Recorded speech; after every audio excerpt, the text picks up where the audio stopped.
Guys, nagulakot siya na naman ang fishing guys. Guys, nasa downtown ako. Yan guys. Ayan, diba? Ang ganda. Jolly guys.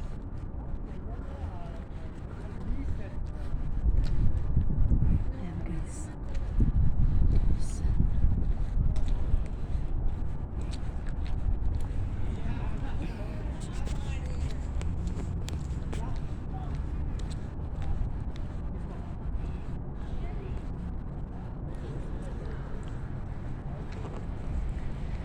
Guys, actually, akala nyo ba guys, sa Pilipinas lang may mga homeless.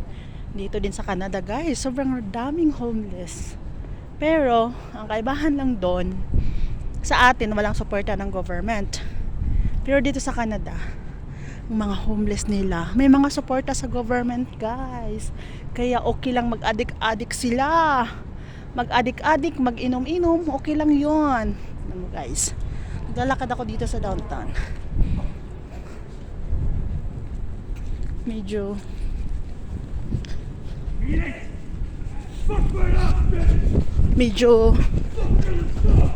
takbo lang tayo guys kay natakot ako guys. Natakbo ako.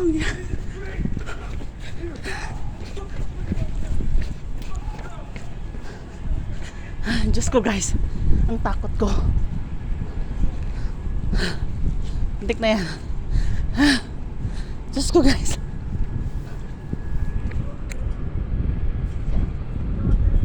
Yeah.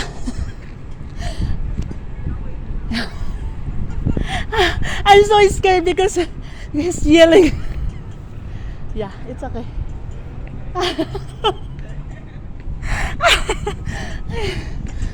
Ay, Diyos ko guys, ang takot ko. Atakayin ako dito.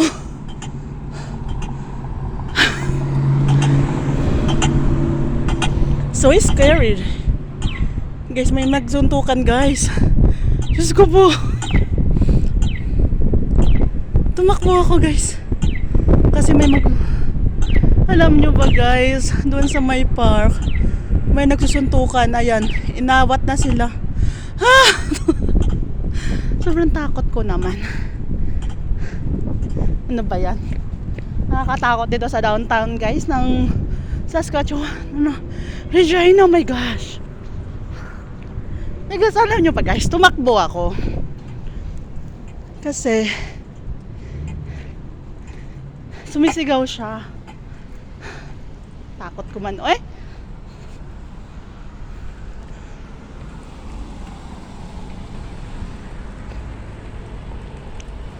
Tapos ngayon guys, meron akong nasa lubong na puti. Tapos nakita niya akong tumakbo, natatakot. Sabi niya okay lang ba daw ako. Sabi ko okay lang ako. Pero tumakbo ako. Kasi ba guys, sumisigaw na siya. Mga ano kasi yun guys, mga addict. Mga hyper kasi sila, kaya dito hindi siya mapagkatiwalaan kasi dapat be alert ka dito kapag maglalakad ka. Oh my gosh, ang takot ko. Yan guys, kasi nakatakot naman.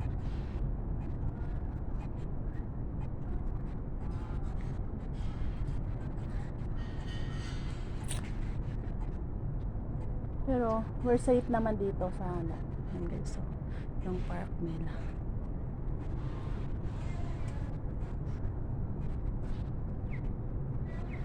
Talaga guys, dito talaga be alert ka kasi alam mo marami kasi ditong ano guys, love tututukan kag kuan mga patalim.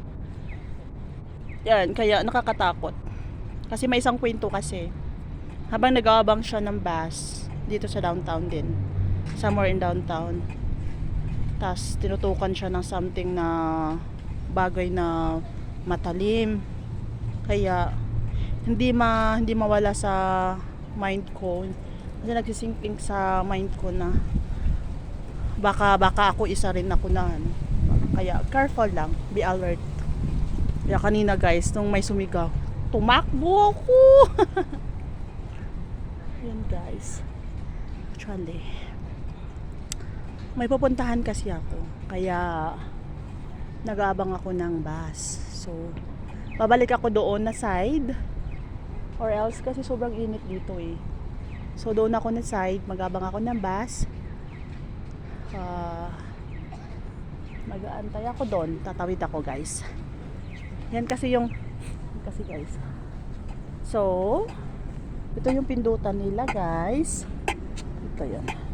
Yan, pipindutin mo siya. Saan ba yung pipindutan niya? Saan ba yun? Antayin lang natin siya guys.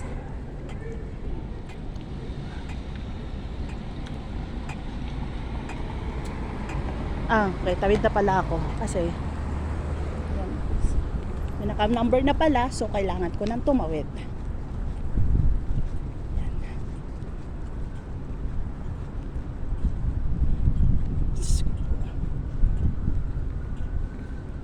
Akala nyo lang guys, sa Pilipinas lang ang nakakatakot. Pero nakakatakot din dito sa Canada kasi sobrang high ng mga tao dito guys. Kaya kapag maglalakad ka dito sa downtown, be careful and then be alert. Kasi pag hindi ka alert to guys, naku, kasi puro mga high yung tao nila dito, ay yung mga homeless nila dito. Yan guys, magabag na tayo ng bus.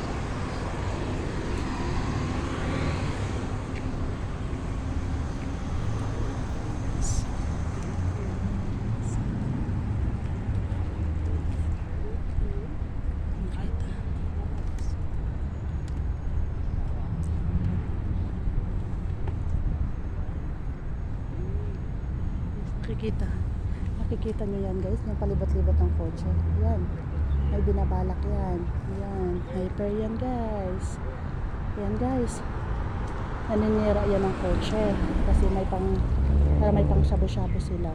Yan guys, makikita nyo yan guys. Yan, kung ano na lang ginagawa sa buhay kasi wala naman kasi silang kapatunguhan yung kumbaga magpariwara sila sa buhay.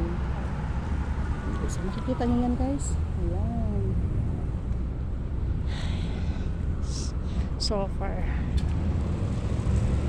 I'm so scary. Nakakalorka. Ayan guys.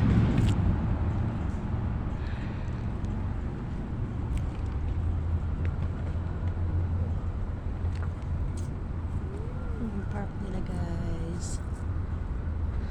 Thank you guys. Thank you for watching. Bye bye.